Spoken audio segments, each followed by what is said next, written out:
1973 में दो लोग अपनी छोटी सी पनडुब्बी में समुद्र की गहराइयों में थे। अचानक किसी कारण से उनकी पनडुब्बी में पानी भरना शुरू हो गया। जब तक कि वो कुछ समझ पाते उतनी देर में उनकी पनडुब्बी पानी में डूबनी शुरू हो गई। आखिर में वो समझ गए कि अब वो बहुत बड़ी परेशानी में फंसने जा रहे हैं।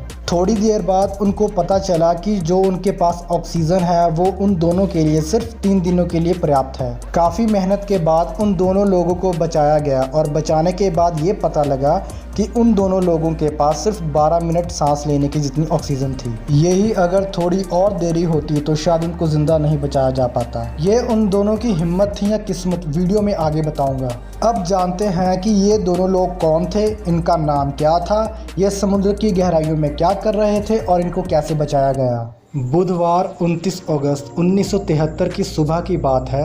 दो लोग समुद्र की गहराइयों में उतरे। इनका नाम है रॉजर मेलिंसन और रॉजर चैपमैन।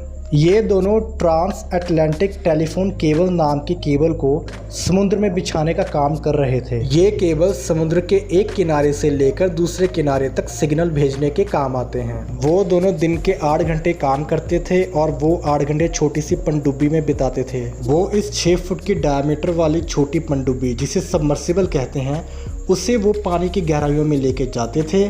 फिर पानी की धार से मिट्टी को पतला करके हटाकर उसमें तार को बिछाते थे। जब इनकी 8 घंटे की शिफ्ट खत्म हो जाती थी तब ऊपर बड़े पानी वाले जहाज से इस छोटी पनडुब्बी को ऊपर खींच लिया जाता था। बुधवार की सुबह जब दोनों गोता लगा रहे थे तो रॉजर मेलिंसन थोड़े थके हुए थे क्योंकि रात को ही उन्होंने सबमर्सिबल में एक रिपेयरिंग का काम किया था। फिर जब इस छोटी पनडुब्बी को ऊपर खींचे जाने की बारी आई तब इन्होंने अचानक से सुना कि एक वाटर अलार्म बज रहा है। थोड़ी देर बाद पनडुब्बी में एक जगह से पानी के अंदर आने की आवाज आने लगी। देखते ही देखते पनडुब्बी उलट गई और समुद्र में डूबनी शुरू हो गई। नायलॉन टो लाइन जिससे पनडुब्बी को ऊपर खींचा जाता था उसी से समुद्र के बीचों बीच पनडुब्बी लटक गई।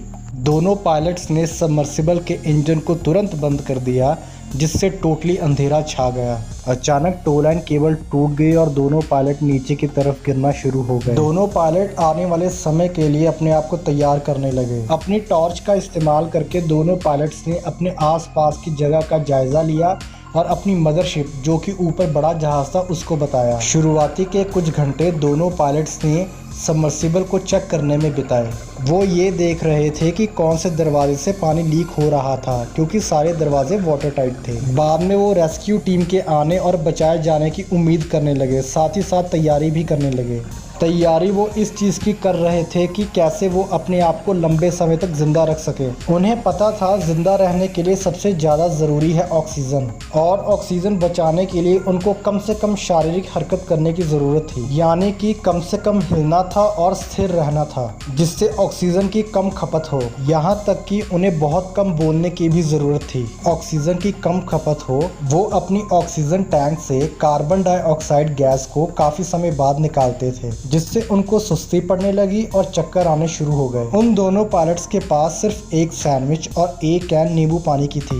यहाँ ऊपर जैसे ही इन दोनों लोगों का मैसेज मिला वैसे ही इन दोनों लोगों को बचाने के लिए काम शुरू हो गया। समुद्र में एक जहाज था जिसे ऑर्डर दिया गया कि पास के बंदरगाह में पहुंचे और छोटी छोटी पनडुब्बियों को लेके उन दोनों की मदद के लिए निकले। साथ ही साथ एक दूसरा जहाज उन दोनों की मदद के लिए एक्सीडेंट लोकेशन के लिए रवाना हुआ। यूएस नेवी ने भी अपना एक सबमर्सिबल भेजा जिसका नाम था कर्व 3 और इसकी फुल फॉर्म है controlled under water recovery vehicle, जो कि कैलिफोर्निया से रवाना हुआ। एक तरफ से Canadian coast guard ship Swansea से रवाना हुआ।